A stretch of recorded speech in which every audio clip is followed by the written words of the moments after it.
नमस्कार, शाम के 7 बज चुके हैं। वक्त हो गया है खबर दमदार का। आपके साथ मैं हूं नलिनी पांडे और मैं हूं आपके साथ अमनदीप। तो चलिए खबरों की शुरुआत करते हैं। मुख्यमंत्री योगी आदित्यनाथ आज गोरखपुर को 78 करोड़ रुपए के विकास कार्यों की सौगात दी। सीएम योगी ने भाटी विहार कॉलोनी में मिनी स्पोर्ट्स कॉम्प्लेक्स, 63 स्कूलों के कायाकल्प समेत 43 विकास परियोजनाओं का शिलान्यास किया और साथ ही सीएम योगी ताल रिंग रोड का भी शिलान्यास करने के लिए पहुंचे। जीडीए की ओर से बनने वाली इस रिंग रोड पर 44 करोड़ 13 लाख रुपए की लागत आएगी। जीडीए 11 करोड़ 24,78,000 रुपए की लागत से 63 प्राइमरी स्कूलों का भी कायाकल्प होगा। और साथ ही आपको बता दें कि मुख्यमंत्री योगी आदित्यनाथ 2 दिवसीय गोरखपुर के दौरे पर हैं और गोरखपुर पहुंचने पर सीएम योगी ने गुरु गोरक्षनाथ की पूजा अर्चना की। साथ ही नाथ संप्रदाय के गुरुओं की समाधि पर मत्था भी टेका। तो ये 3 तस्वीरें आपको दिखा रहे हैं। पहली तस्वीर जब 43 परियोजनाओं का शिलान्यास किया गया, लोकार्पण किया गया। दूसरी तस्वीर आप देखिए शिलान्यास के दौरान की ये तस्वीर। और तीसरी तस्वीर आप देखिए जब मुख्यमंत्री योगी आदित्यनाथ विकास के पथ पर आगे बढ़ने वालों को सम्मानित करते हुए नजर आ रहे हैं। आज से 5 वर्ष पहले जो व्यक्ति गोरखपुर आया होगा, आज अचानक रेलवे स्टेशन पर उतरेगा और उसको अगर पैदल ही राजेंद्र नगर की तरफ या मोहरीपुर की तरफ आना होगा तो वह भूल जाएगा कि क्या ये वही रास्ता है जो 5 साल पहले था। या अगर वह एयरपोर्ट से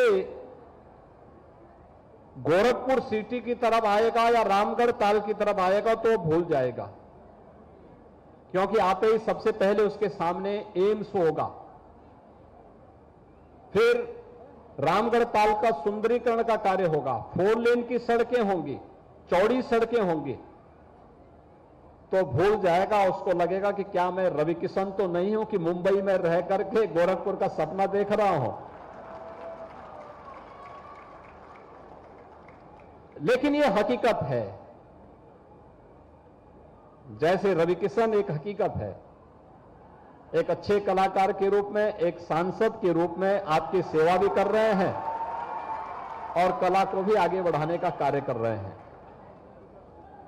ऐसे ही गोरखपुर का विकास हो रहा है और सभी हमारे सांसद, महापौर, विधायक और इन सब के साथ साथ कालीबाड़ी के बाबा भी उनके साथ लगे रहते हैं।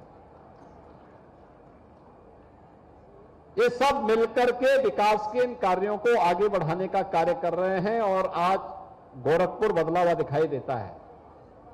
जैसे पहले गोरखपुर की पहचान थी, कहीं गैंगवार चल रहा है, कहीं अपराधी लूट रहे हैं, कहीं पर अराजकता चरम पर होती थी, कहीं पे गुंडागिर्दी होती थी और कहीं मच्छरों का आतंक और गंदगी के कारण गोरखपुर में बीमारियों का भी आतंक होता था। इंसेफ्लाइटिस से आज से 6 वर्ष पहले इसी सीजन में सैकड़ों बच्चों की मौतें होती थी, हॉस्पिटल में लोग पड़े रहते थे और उन कार्यक्रमों को आगे बढ़ाने में उस समय कठिनाई होती थी क्योंकि सरकार की कोई सोच नहीं होती थी। तो रवि किशन का जिक्र करते नजर आए सीएम योगी आदित्यनाथ। गोरखपुर के सांसद रवि किशन जब भी संबोधित करते हैं अक्सर सीएम योगी खिलखिलाने लगते हैं। आज एक बार फिर से वही मौका था। क्या कुछ रवि किशन ने कहा, एक बार फिर से खिलखिलाए सीएम योगी, देखिए। परम पूज्य महाराज जी जब मंच पे रहा ना और वो मंच अपने आप में ज्वलित हो जाला और वो ज्वाला ऊर्जा में हमनी जन मंचासीन बगल अगल का रहिला, हमनी लोगन का बुद्धिया बंद हो जाला। तब वो हम महादेव से निवेदन करब कि 2 शब्द हमारे कपारे चढ़ जाए। और अभी कालीबाड़ी वाले महाराज जी हमारे साथे बैठल बाड़न, हमनी दोनों में अभी थोड़ा सा मिलन हो रहा है, तो एक उनके स्वागत खातिर कालीबाड़ी महाराज जी खातिर एगो जोरदार ताली। थोड़ा हमनी के मन मुटाव रहे लेकिन अब थोड़ा बातचीत आगे बढ़ रहा है। देखिए कहां तक बढ़ता है कि फिर बिगड़ जाता है, कुछ समझ में नहीं आता। और अभी जो हमारे महापौर जी गए हैं, अद्भुत से एकदम आप देख रहे हो, एकदम छरहरा चेहरा हो गया है। महापौर बनने के बाद और उनकर 12 साल कम उम्र कम हो गई उनकर। तो इसे महापौर मंगलेश श्रीवास्तव जी जो पैथोलॉजिस्ट है ना ईस्टर्न यूपी के वेल नोन, और उनके महापौर सब लोग बना देला, उनके स्वागत बा। पूज्य महाराज जी के धन्यवाद। महापौर जी काल 30 करोड़ पेड़ लग गई, काल 30 करोड़ पेड़ लग गया।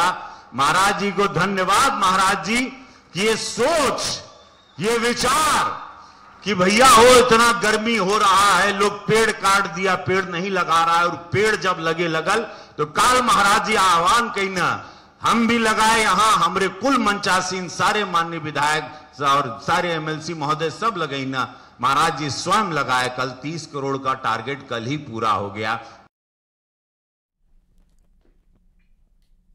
2024 की लड़ाई को लेकर लखनऊ में बीजेपी की बैठक हुई और इस बैठक में राष्ट्रीय संगठन मंत्री बीएल संतोष मौजूद रहे। इस बैठक में 2024 की रणनीति पर चर्चा हुई, साथ ही प्रशिक्षण टोली के साथ भी मीटिंग की गई।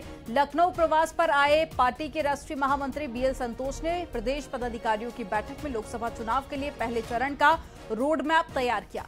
बीजेपी प्रदेश मुख्यालय में आयोजित बैठक में बीएल संतोष ने कहा कि लोकसभा चुनाव में सभी 80 सीटें जीतने के लिए अब बूथ पर जाति समीकरण के लिहाज से मजबूती हासिल करने पर मंथन हुआ। और मुझे विश्वास है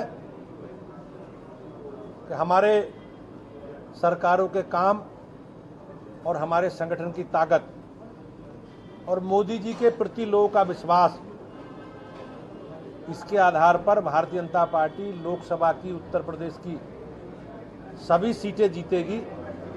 इस संकल्प के साथ हम लोग आगे बढ़ रहे हैं।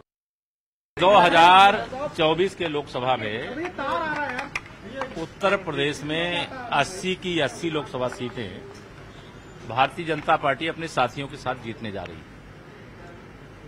मैं विपक्ष के जो भी नेता उत्तर प्रदेश में दावेदारी करते हैं, देश में तो प्रधानमंत्री पद की वैकेंसी नहीं है, उत्तर प्रदेश में लोकसभा में भाजपा गठबंधन के अलावा किसी के लिए वैकेंसी नहीं है। जो 24 की तैयारी में लगे हैं वो अपना 29 की तैयारी करें, 29 में फिर देखेंगे कैसे क्या होता है। 2024 के लोकसभा में उत्तर प्रदेश में 80 की 80 लोगों को हम लोग पहले ही जोड़ चुके हैं। भारतीय जनता पार्टी ने, माननीय प्रधानमंत्री जी ने मूल मंत्र दिया, सबका साथ, सबका विकास, सबका विश्वास, सबका प्रयास। तो सबके साथ लेकर सबका विकास हो रहा है और सबके सामूहिक प्रयास से, सबके विश्वास से, और ये भारत आत्मनिर्भर बन रहा है। तो ये तो हम सब लोग पहले से ही कर रहे हैं। लोगों को टमाटर की महंगाई कम होने का नाम नहीं ले रही है। अब भी टमाटर 120 रुपए प्रति किलो के हिसाब से मंडियों में मिल रहा है। और इसी बीच टमाटर को लेकर यूपी सरकार में बाल एवं पुष्टाहार राज्य मंत्री प्रतिभा शुक्ल का बयान सुर्खियों में है। टमाटर की महंगाई पर शुक्ल जी ने कहा है कि अगर टमाटर महंगा है तो गमले में लगा लीजिए, अगर नहीं लगा पा रहे हैं तो खाना छोड़ दीजिए। ये बात तो हम ये कहेंगे, टमाटर गमले में लगा लीजिए। बहुत सारी चीजें महंगी हैं तो खाना छोड़ दीजिए, अपने आप सस्ते हो जाएंगे। दूसरा ये है कि हमारे यहाँ एक पोषण वाटिका बनाई गई है।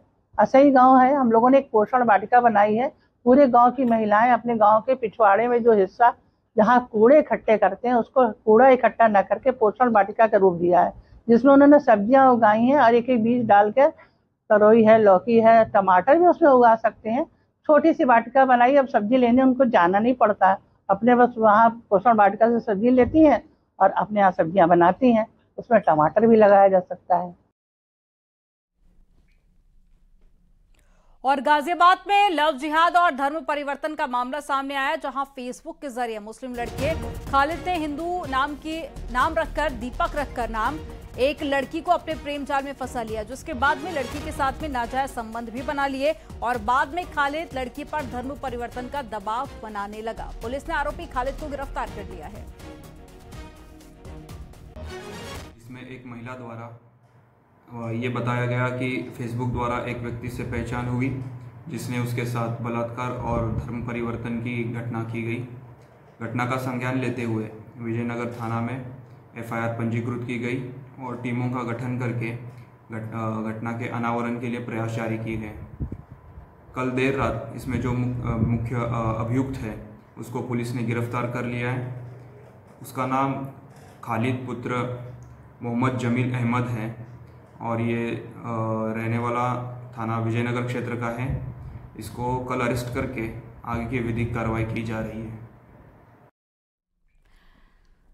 और अब खबर देवरिया से। यहां पर महर्षि देवर हवा बाबा मेडिकल कॉलेज सवालों के घेरे में। यहां पर बीए पास छात्रों पर मेडिकल कॉलेज में ईसीजी करने का आरोप है, यानी कि अनट्रेन्ड लोगों से ईसीजी करवाई जा रही है। आपको बताते हैं यहां हर रोज 50 से ज्यादा मरीजों का ईसीजी होता है, मगर ईसीजी के डॉक्टर कुछ दिन पहले रिलीव हो गए हैं और उसके बाद यहां काम कर रहे 2 लोग ईसीजी करने लग गए और ये दोनों लोग भी छात्र ही बताए जा रहे हैं जो कि ट्रेनिंग पर हैं।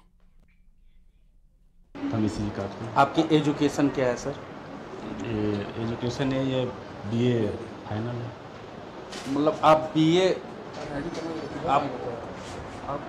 आप स्नातक की मतलब स्नातक की पढ़ाई की और मेडिकल का काम कर रहे हैं। हाँ, क्या करेंगे क्या कर रहे हैं बताइए। अब इसके आगे कुछ नहीं कर सकते हैं। आप कौन सी पढ़ाई है?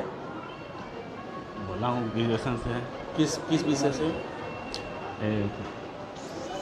वो हैं समाज शिक्षा रहनी। और क्या काम करते हैं यहाँ पे आप? ईसीजी तो मैं करने का सर्टिफिकेट ले रखा है। पढ़ाई किया आपने इस पे?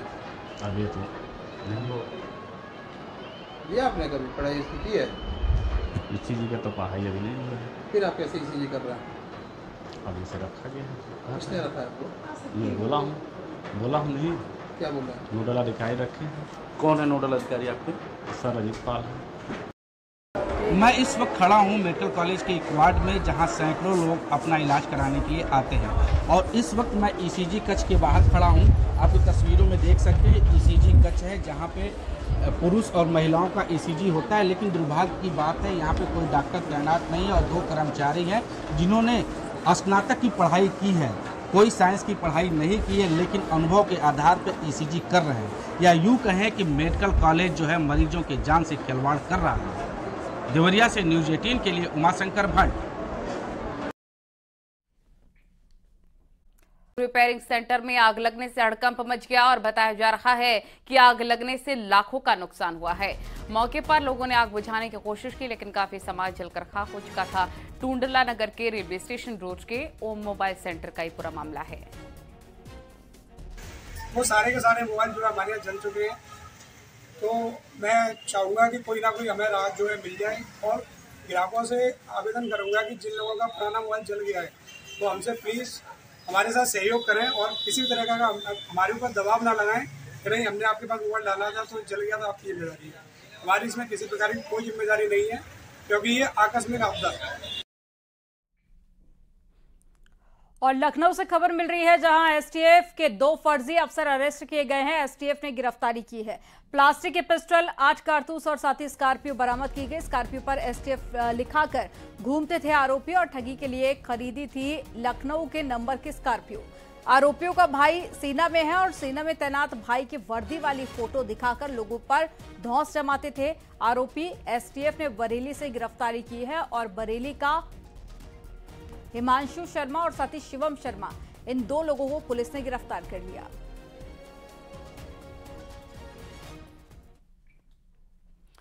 और बुलंदशहर की खानपुर पुलिस स्वाट टीम को एक बड़ी सफलता हाथ लगी है। पुलिस ने टावरों से बैटरी चोरी करने वाले 6 शातिरों को पकड़ लिया है। इनके पास से चोरी की 14 बैटरी और एक कार बरामद हो चुकी है। पुलिस ने बताया है कि शातिर टेक्नीशियन बनकर बैटरी चोरी की घटना को अंजाम दिया करते थे। आपको बता दें, थाना खानपुर क्षेत्र में बीते दिनों टावरों से बैटरी चोरी के कई केसेस सामने आ रहे थे, जिसके बाद ये बड़ी कार्रवाई की गई है। खानपुर थाना क्षेत्र में एक बैटरी टावर था, उस टावर की बैटरी चोरी हो गई थी। उस संदर्भ में मैसूरी की टीम और खानपुर के थाने की टीम लगी हुई थी। अभी उसको देखा जा रहा है, इनका आपराधिक इतिहास चेक किया जा रहा है। अगर कोई आपराधिक इतिहास होगा तो उस हिसाब से हम लोग कार्रवाई करेंगे। अभी फिलहाल इनको न्यायिक हिरासत में भेजा जा रहा है और अग्रिम वैधानिक कार्रवाई करेंगे। और मेरठ में अवैध पटाखा फैक्ट्री में धमाके के बाद में अब पुलिस प्रशासन एक्शन मोड में है। पुलिस ने थाना मवाना क्षेत्र के सटला गांव में छापेमारी की और छापेमारी में यहां भारी मात्रा में अवैध पटाखे बरामद किए गए। साथ ही 3 लोगों को पुलिस ने गिरफ्तार कर लिया। आपको बता दें कि 2 दिन पहले ही पटाखा फैक्ट्री में धमाका हुआ था, जिसमें पूरा घर धराशायी हो गया था। इससे पहले भी यहां पर कई बार लोगों के घरों में धमाका हो चुका है। पुलिस अब इन अवैध पटाखों को नष्ट करने में जुटी हुई है।